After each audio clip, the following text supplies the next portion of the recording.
안녕하십니까. 소중한 나 무한행복 소나무 시간입니다. 여러분들 만나 뵙게 되어서 진심으로 반갑습니다. 서가모니 부처님 당시의 일입니다. 서가모니 부처님이 계셨었던 때에 어느 큰 도시에 돈이 아주 많은 부자가 살고 있었습니다. 이 엄청난 부자가 어느 날 결혼을 해서 이제 아들을 낳았는데, 아들이 굉장히 아름답고 이 아들이 너무나 그 용모가 뛰어나고 훌륭했다고 합니다. 그래서 수많은 사람들이 그 아이를 볼 때마다, 아들을 볼 때마다 수많은 사람들이 다들 기뻐하는 마음, 좋아하는 마음을 일으켰고, 나이가 점점 자라면 자랄수록 그 아름다운 외모가 더욱 빛을 발하면서 수많은 사람들에게 사랑받고 공경받았다고 합니다. 그래서 여러분, 어쨌거나 잘생기고 예쁜 사람들은 일단 전생에 복이 있기는 있는 거예요. 그래서 불교 경전에도 전생에 복을 많이 지으면 남들이 좋아하는 아름다운 외모를 타고 태어난다라고 말을 합니다. 하지만 하나만 알면 안 됩니다. 아름답고 잘생긴 외모를 가지고 태어나도 다른 복이 없으면 그 아름다운 외모의 복을 제대로 발휘할 수가 없다고 합니다. 예를 들어서 아름다운 외모로 태어나도 수명복, 목숨, 수명복이 부족할 수도 있고, 또 아름다운 외모로 태어나도 재물복이 부족할 수도 있고, 아름다운 외모로 태어나도 혹은 명예복이 부족해서 항상 그 밑바닥에서, 비록 외모는 아름답지만 어두운 밑바닥에서 살아갈 수도 있는 것이고, 그래서 우리 불교에서는 원만하게 복을 지어야 된다라고 말씀합니다. 복을 원만하게 지어야 된다.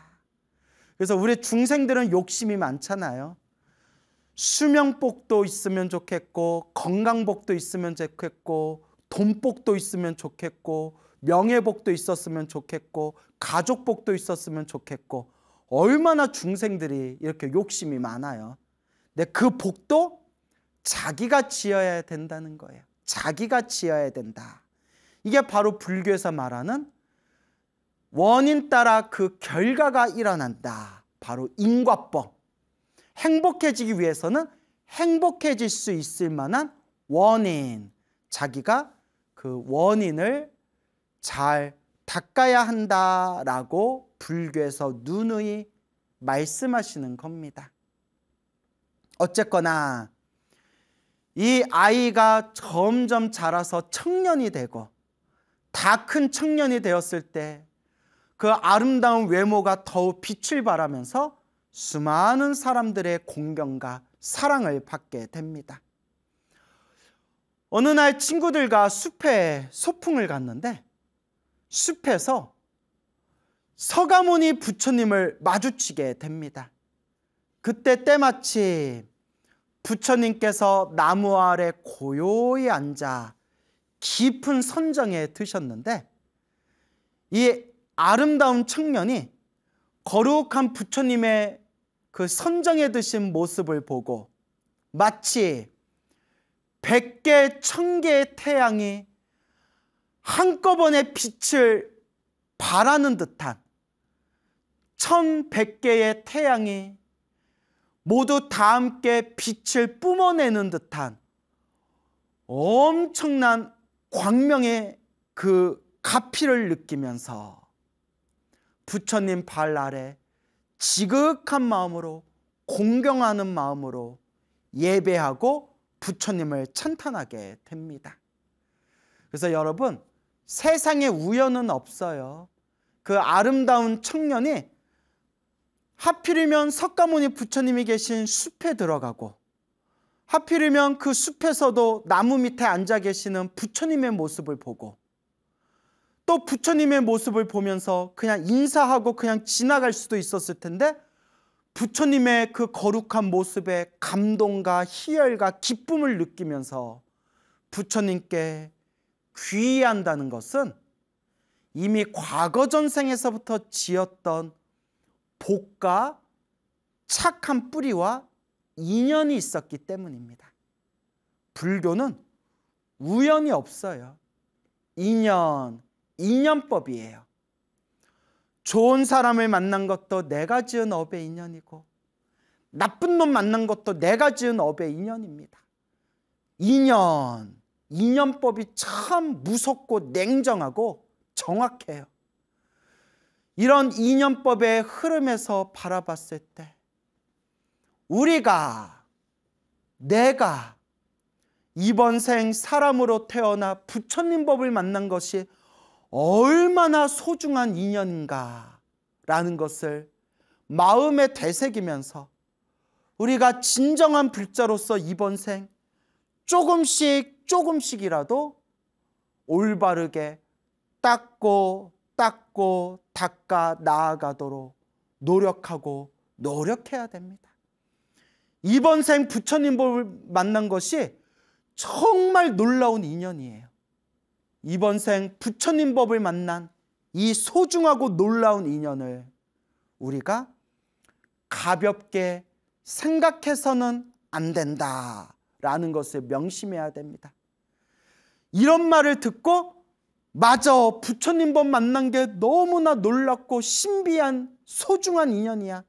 그러니까 나는 이번 생 불자로서 나는 올바로 수행하면서 살 거야 라는 마음을 일으킨 분들이 있다면 정말 과거 전생에서부터 선업을 많이 지으신 분들의 마음이고, 이런 얘기 백날 들어도 에휴 그래 니나 잘해라, 나도 그냥 나대로 살련다, 뭐 부처님 법 만난 게 뭐 그리 대단하다고 에휴 라는 생각이 든다면 아직은 업보가 두꺼운 사람이다 라고 우리가 미루어 짐작할 수가 있습니다. 하지만 남을 볼 필요가 없어요. 늘 얘기하지만 남들은 남들 자기가 지은 업대로 살아갈 뿐이고 나는 나대로 남 볼 필요 없이 내 자신을 바라보면서 결국 누가 닦아야 된다?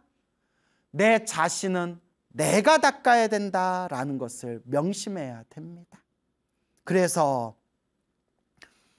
그 과거 전생에 지었던 놀랍고도 소중한 좋은 업의 인연으로 숲에서 석가모니 부처님을 만난 그 청년이 부처님 발 아래 엎드려 부처님의 설법을 듣고 순간 마음이 환해지면서 수다원의 깨달음을 얻게 됩니다.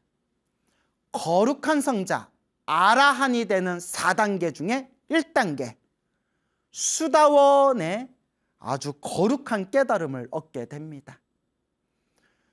수다원의 깨달음을 얻은 이 청년은 부처님에 대한 확고한 믿음이 기둥처럼 중심이 딱 세워지면서 머리 깎고 출가하여 부처님의 출가 제자가 되고자 마음을 일으키게 됩니다.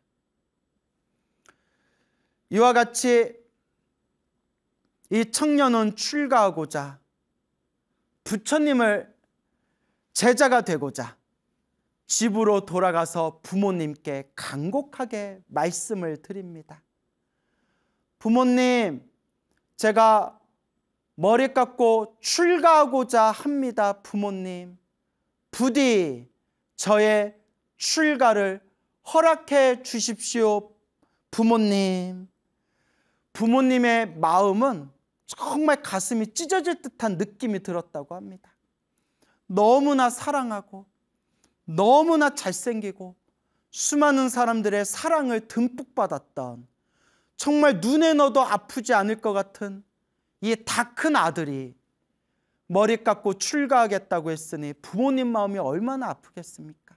하지만 너무나 아들을 사랑했기 때문에 아들이 원하고자 하는 길을 가도록 응원해주고 싶었기 때문에 이 부모님은 아픈 마음을 부여잡고 아들의 앞날을 축원해 주면서 아들의 길을 축복해 주면서 이제 아들의 출가를 허락하게 됩니다. 이 청년이 출가하기 위해서 부처님이 계신 사원으로 갔을 때 부처님께서 그 청년의 모습을 바라보며 부처님이 이렇게 말씀하십니다. 잘 왔노라 비구여. 이 한마디에 그 청년의 머리카락이 저절로 우수수수 떨어지고 입고 있는 옷은 저절로 스님들을 상징하는 승복, 가사로 뿅 하고 변하면서 머리끝에서 발끝까지 저절로 출가 수행자 비구의 모습으로 짠 하고 변신했다고 합니다. 그래서 우리 부처님 경전에 보면 과거 전생에서부터 복을 많이 짓고 수행을 많이 했던 사람이 이번 생에 다시 사람으로 태어나 부처님께 머리 깎고 출가 수행자가 되고자 했을 때 부처님께서 잘 왔노라 비구여 하면 이와 같이 전생 공덕의 힘으로 저절로 머리카락이 저절로 다 떨어지고 입고 있는 옷은 가사로 변하고 머리끝부터 발끝까지 저절로 출가 수행자 스님의 모습으로 짠 하고 변하게 된다라는 그런 내용이 경전에 보면 나옵니다. 이 청년이 출가 수행자 비구 스님이 되었고 부처님 아래 부처님의 수행의 지도를 받아서 며칠 만에 순식간에 모든 번뇌와 욕망이 사라진 거룩한 성자 아라한이 됩니다. 그때 수많은 사람들이 깜짝 놀라면서 부처님께 여쭈어 봅니다. 부처님, 저 잘생기고 아름다운 저 비구 스님은 전생에 어떤 복을 많이 지었기에 저렇게 사람들에게 사랑받고 공경받는 아름다운 외모를 가지고 이 세상에 태어났으며 또한 어떤 공덕의 힘이 있었기에 부처님께 머리 깎고 출가해서 부처님의 지도를 받고 단 며칠 만에 저렇게 위대한 거룩한 성자 아라한이 될 수 있었던 것입니까? 그래서 부처님께서 그 수많은 사람들의 그 궁금증을 부처님께서 풀어주시고자 저 비구 스님의 과거 전생 이야기를 들려주시게 됩니다. 그대들이여, 저 비구의 수많은 과거 전생에 저 비구는 비바시 부처님께서 세상에 출현하실 때 한 남자였느니라. 비바시 부처님께서 널리 법을 설하시고 세상을 떠나신 뒤에 그 나라의 왕이 부처님을 공경하는 마음으로 비바시 부처님의 다비를 올리고 난 뒤에 화장, 다비식을 하고 난 뒤에 그 사리를 모아서 널리 보배로 된 사리탑을 세우게 되었느니라. 그때 어느 한 사람이 비바시 부처님의 사리탑에 들어가서 공경하는 마음으로 비바시 부처님 사리탑에서 예배를 올리고 있었는데, 공경 예배를 올리고 있었는데, 그때 비바시 부처님 사리탑의 저 구석에 깨지고 부서진 곳을 발견하게 되었느니라. 이 사람은 수많은 다른 믿음이 있는 사람들을 모아서 힘을 합쳐 그 비바시 부처님 사리탑에 깨지고 부서진 곳을 정성스럽고 공경하는 마음으로 깨끗하게 수리를 하게 되었으니, 그때 비바시 부처님의 사리탑을 깨끗하게 수리했던 그 사람은 이 세상을 떠나고 난 뒤에 수없는 생애 동안 지옥 악의 축생 세계에는 떨어지지 아니하였고 항상 인간 세계와 천상 세계에 태어나면서 항상 복을 누렸고 이번 생 서가모니 부처님 시대에 큰 부잣집에서 사람들에게 사랑받고 공경받는 아름다운 모습으로 세상에 태어나 나이가 다 차서는 석가모니 부처님을 만나고 머리를 깎고 출가하여 짧은 시간 안에 깨달음을 얻어 위대한 성자 아라한이 되었으니 그것이 바로 저 비구 스님의 저 비구의 과거 전생 비바시 부처님 때 지었던 선업 공덕의 힘이니라 자기가 지은 인연법이니라 라고 부처님께서 자상하게 자세히 법을 설하시니 그 자리에 있던 수많은 사람들이 다 함께 기뻐하고 찬탄하였다고 합니다. 놀라운 말씀이 아닐 수 없습니다. 수없는 머나먼 과거 전생에 부처님 사리탑에 그 깨지고 부서진 곳을 사람들과 함께 힘을 모아서 정성스러운 마음으로 깨끗하게 수리하고 깨끗하게 그 사리탑을 부서진 곳을 고쳤던 그 인연 공덕만으로도 수없는 생애 동안 지옥악의 축생에는 떨어지지 아니하고 수없는 생애 동안 인간 세계와 천상 세계에서 복을 누리면서 이번 생 석가모니 부처님 시대 때에는 모두가 사랑하고 공경하는 모습으로 세상에 출현하여 결국 석가모니 부처님 발 아래 머리 깎고 출가해서 거룩한 성자 아라한이 되었으니 정말 믿음이 없는 사람들은 이런 말 100번을 들어도 아마 믿을 수 없는 이야기일 겁니다. 그래서 우리 불교에서는 작은 선업이라 하더라도 사소한 공덕이라 하더라도 가볍게 여기지 말아라. 꾸준히 작은 공덕이라도 꾸준히 닦고 닦아 가야 하느니라 라고 부처님께서 간곡하게 말씀하신 겁니다. 두 번째 이야기입니다. 서가모니 부처님 당시의 일입니다. 어느 큰 도시에 큰 부자가 살고 있었는데 결혼을 해서 아들을 낳게 됩니다.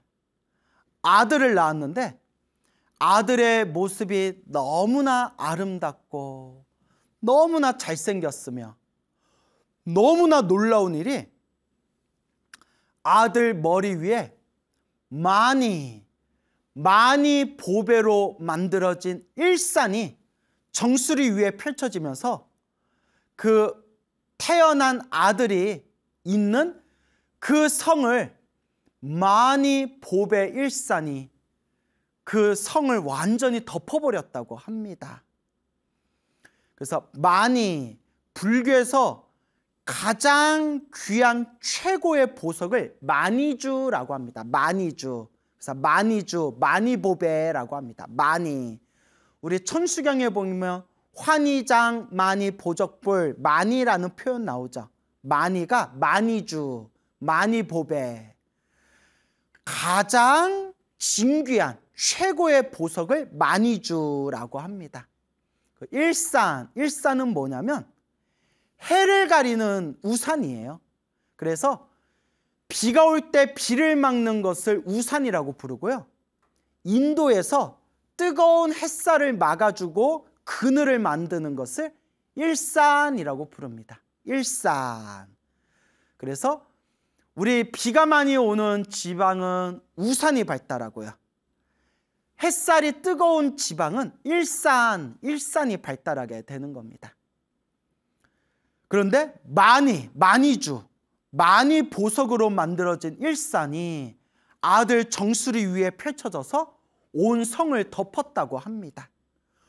너무나 놀란 부모님이 이 아이는 참 복이 많은 아이구나 하면서 이 아이의 이름을, 아들의 이름을 보게라고 지었다고 합니다. 보게, 보배, 보석할 때 보, 덮을 게, 온 성을 덮었다 해서 덮을 게, 그래서 보게라는 이름을 지었다고 합니다. 우리 입장에서는 아이가 태어났는데 아이 정수리 위에 보배, 많이 보배로 된 일산이 온 성을, 도시를 뒤덮었다라는 말을 들으면 이게 무슨 외계인이 짬뽕 먹는 소리야 라고 생각할 수 있겠지만, 이제 우리 식대로 만약에 해석을 하자면, 머리 정수리 위에 보배, 세상에서 가장 진귀한 보배로 만든, 많이 보배로 만든 일산이 내 머리 위에 항상 따라다닌다. 이것이 바로 그만큼 복이 많다. 전생에 지었던 복이 많아서 그 복이, 그 엄청난 복이 항상 내 머리 위에 따라다닐 정도로 복이 많은 복덩어리다 라는 식으로 얼마든지 또 해석해 볼 수가 있을 것 같습니다. 어쨌거나 이 복 많은 아이를 보게라고 이름을 짓게 됩니다. 이 보게가 나이가 차서 청년이 됩니다. 청년이 되어서 어느 날 아름다운 숲에 들어갔는데, 그 숲에서 나무 아래 고요히 앉아 깊은 선정에 들고 있는 서가모니 부처님을 마주치게 됩니다. 나무 밑에 고요히 앉아 계시는 그 거룩한 부처님의 몸에서 100개, 1000개 수많은 태양이 한꺼번에 빛을 뿜어내는 듯한 엄청난 감동을 느끼게 됩니다. 그 자리에서 서가모니 부처님 발 아래 엎드려 부처님께 공경 예배를 올리고 부처님의 머리 깎은 출가 제자가 됩니다. 이와 같이 이번 생에 부처님을 만나고 부처님을 만나서 머리 깎고 출가 수행자가 될 수 있다는 것도 우연이 아니라 다 인연법입니다, 여러분. 우리가 늘 명심해야 되는 게, 전생에 복이 없으면, 전생에 착한 뿌리가 없으면 이번 생 이렇게 소중한 부처님 법을 만나기조차 어렵습니다. 우리가 이번 생 사람으로 태어나 부처님 법을 만난 것이 얼마나 소중하고도 얼마나 놀라운 인연인가라는 것을 마음에 항상 우리가 되새겨야 됩니다. 부처님의 머리 깎은 출가 제자가 되어서 부처님께 지도를 받고 부처님의 지도를 받아서 아라한, 모든 번뇌와 욕망에서 벗어난 거룩한 성자 아라한이 됩니다. 어느 날 수많은 스님들과 수많은 불제자들이 서가모니 부처님께 질문을 올립니다. 거룩하신 부처님이시여, 저에게 궁금한 것이 있습니다. 저 보게 비구 스님은 전생에 어떠한 공덕 인연이 있었기에 태어날 때부터 정수리 위에 많이 보배로 만들어진 일산이 항상 정수리 위에 항상 떠다니며 저 몸을 보호해주고, 또 어떤 공덕이 있었기에 항상 사람들이 좋아하고 사랑하고 공경하는 그러한 복이 있었으며, 또 전생에 어떤 공덕의 인연이 있었기에 서가모니 부처님을 만나 뵙고 머리 깎고 출가해서 저 짧은 시간 안에 거룩한 성자 아라한이 될 수 있었던 것입니까? 도대체 어떤 공덕의 인연입니까? 라고 부처님께 여쭈어 봅니다. 그때 서가모니 부처님께서 그 자리에 있는 사람들에게 자상하게 자세히 법을 설해 주십니다. 그대들이여 자세히 듣도록 하여라. 머나먼 과거 전생에 비바시라는 부처님께서 세상에 출현하시고 비바시 부처님께서 널리 중생들에게 법을 설하셨느니라. 비바시 부처님께서 세상을 떠나시고 다비식을 올린 뒤에 수많은 사리들이 나왔는데, 그때 비바시 부처님을 살아생전 공경했던 왕이 비바시 부처님의 사리를 모아서 널리 보배로 된 사리탑을 세우게 되었느니라. 그때 어느 한 상인이 있었는데, 어느 장사를 하는 상인이 있었는데, 이 상인이 멀리 바다 건너 저 바다 먼 곳에서 귀한 보물들을 가지고 고향으로 돌아오게 되었느니라. 수많은 보물들을 가지고 무사히 고향으로 돌아온 그 상인이 비바시 부처님 사리탑에 들어가서 부처님께 예불을 올리고 부처님께 감사와 공경의 마음을 올리면서 부처님 사리탑 위에 아주 귀하고 귀한 마니주, 마니 보석을 부처님 사리탑 위에다가 그 마니주, 마니 보배를 정성스러운 마음으로 공양을 올리게 되었느니라. 그때 마니주, 마니보배를 부처님 사리탑에 올렸던 그 상인은 수없는 생애 동안 지옥과 악귀와 축생계에 떨어지지 아니하고 항상 인간 세계와 청상 세계에 태어나 온갖 복을 누렸으며, 또한 결국 이번 생에 서가모니 부처님을 만나게 되었고, 서가모니 부처님 발 아래 머리 깎고 출가해서 서가모니 부처님의 지도를 받고 저와 같이 짧은 시간 안에 거룩한 성자 아라한이 될 수 있었던 것이니라.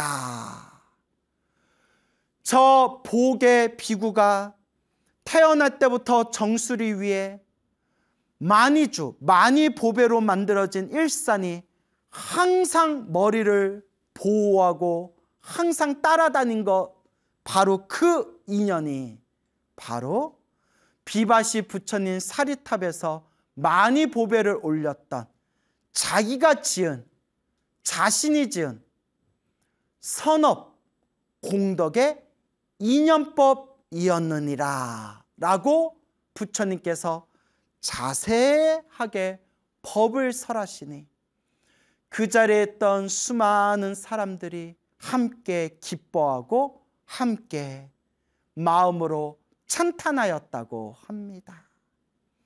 이것이 바로 복이 많고 참 복이 많았던 복의 비구 스님의 이야기가 되겠습니다. 여러분, 불교는 깨달음의 종교예요. 불교는 지혜의 종교입니다. 사실 백날 복을 많이 지어봤자 복이라는 것은 쓰고 나면 끝나요.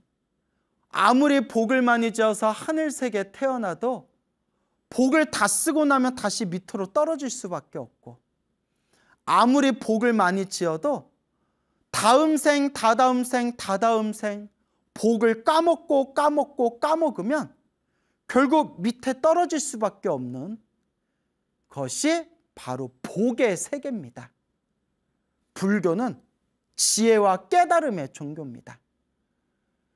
그러나 깨달음과 지혜를 얻기 위해서라도 복이 있어야 된다는 거예요. 단순히 잘 먹고 잘 사는 복이 아니라 좋은 스승을 만나는 복, 좋은 도반을 만나는 복, 좋은 도량을 만나는 복, 수행할 수 있는 건강한 복, 수행에만 집중할 수 있는 기본적인 의식주 복, 수행에 전념할 수 있는 시간 복, 결국 복이 있어야 수행도 할 수 있다는 거예요. 불교는 지혜와 깨달음의 종교지만 지혜와 깨달음을 얻기 위해서라도 복 짓는 것을 가볍게 여겨서는 안 된다. 복이 있어야 수행도 할 수 있다. 라는 것을 명심하셔야 됩니다. 이 세상에 너무나 사이비 종교가 많고 삿된 스승들이 많아요. 이 세상에 수많은 사람들이 누가 봐도 이해가 되지 않고 누가 봐도 비상식적인데도 그런 삿된 것에 빠져들어가지고 몸도 너덜너덜해지고 마음도 너덜너덜해지고 인생을 완전히 인생이 너덜너덜해지는 그런 너무나 가슴 아프고 안타깝고 슬픈 사연들이 세상에 참 많은 것 같아요.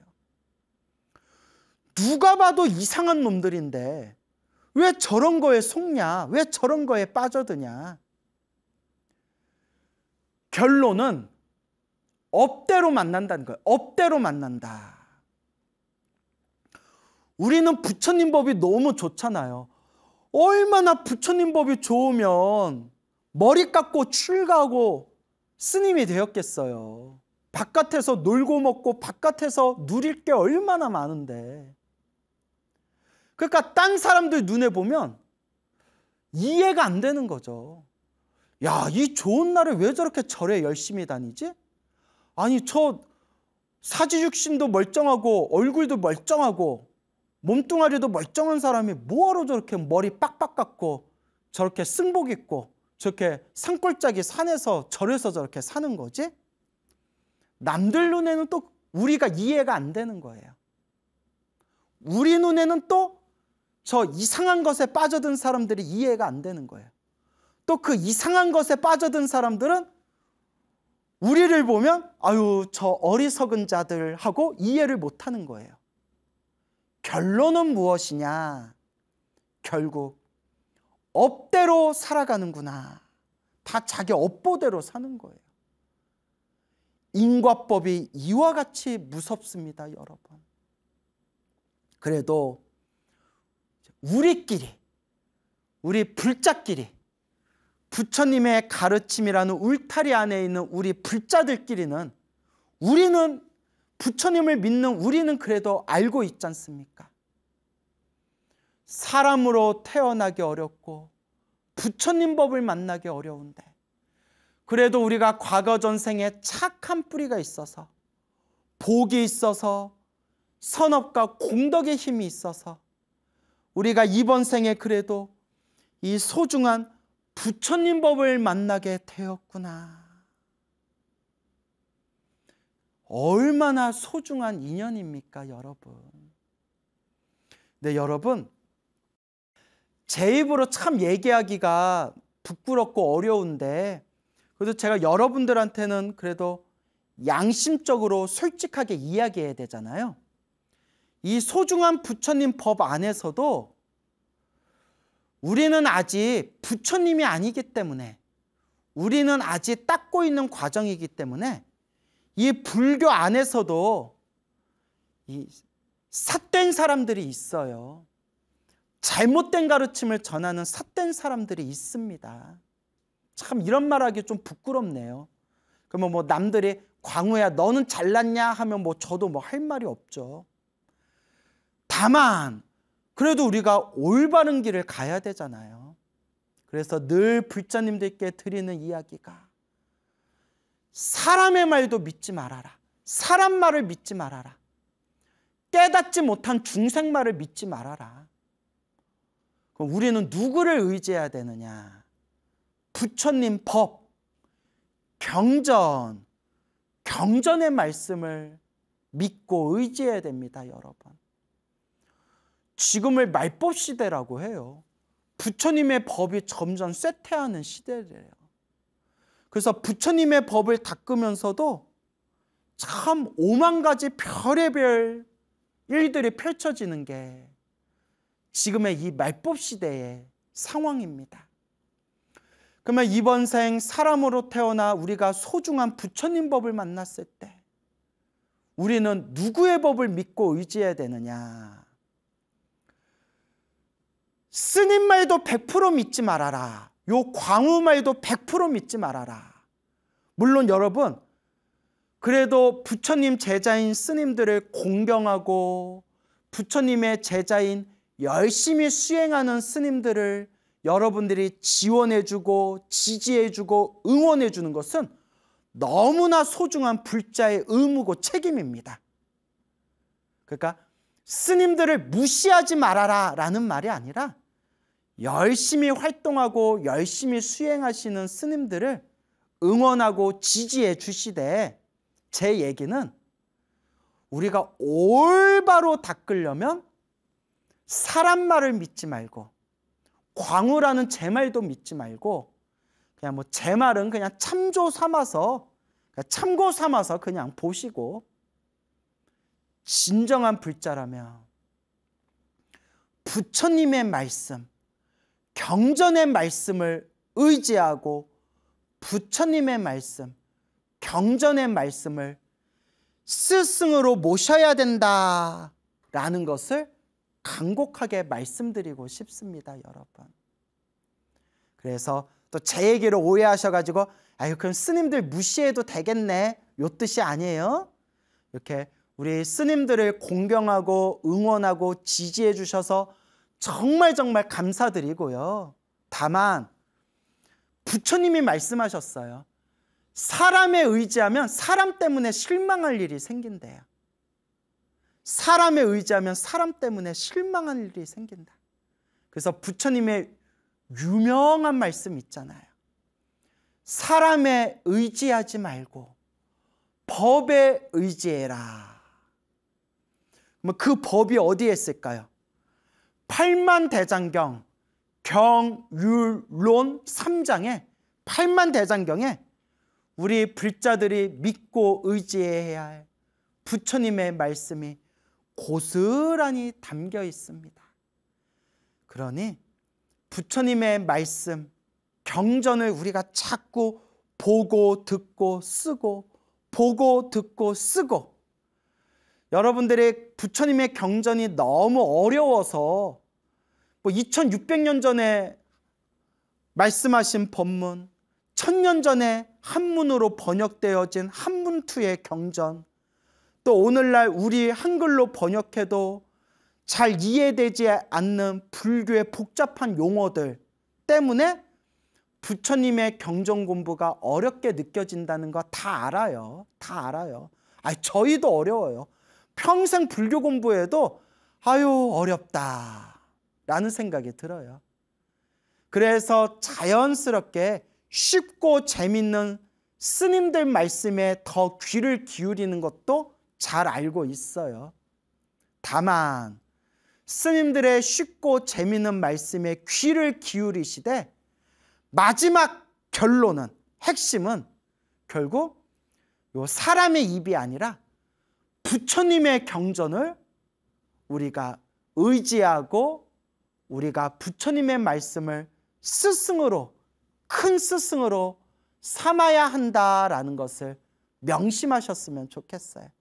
그러려면 결국 자꾸 보고 듣고 쓰고, 자꾸 보고 듣고 쓰고, 부처님 말씀이 무슨 뜻인지 알든 모르든 보고 듣고 쓰고 독송하면서 부처님 경전의 그 가피를 우리 불자들이 듬뿍 받고 지혜와 깨달음의 인연이 심어지게 되는 겁니다.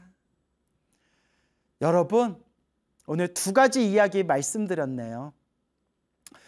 잘생기고 사람들에게 사랑과 공경을 받았던 비구스님의 이야기, 태어날 때부터 머리 정수리에 많이 보배로 만들어진 일산이 항상 따라다녔던 복 많은 비구스님의 이야기. 결국 내가 닦아야 됩니다. 내가 닦아야 된다. 행복해지고 싶다면, 지혜와 깨달음을 얻고 싶다면 결국 지금 이 순간 내가 닦아야 된다라는 것을 꼭 명심하시기 바랍니다. 여러분, 행복해지고 싶습니까? 행복한 삶을 창조하고 싶습니까? 복을 지으십시오. 선업을 지으십시오. 공덕을 쌓으십시오. 복과 선업과 공덕의 힘이 여러분들을 진정한 행복의 길로 이끌어 줄 것입니다. 여러분, 성불하세요.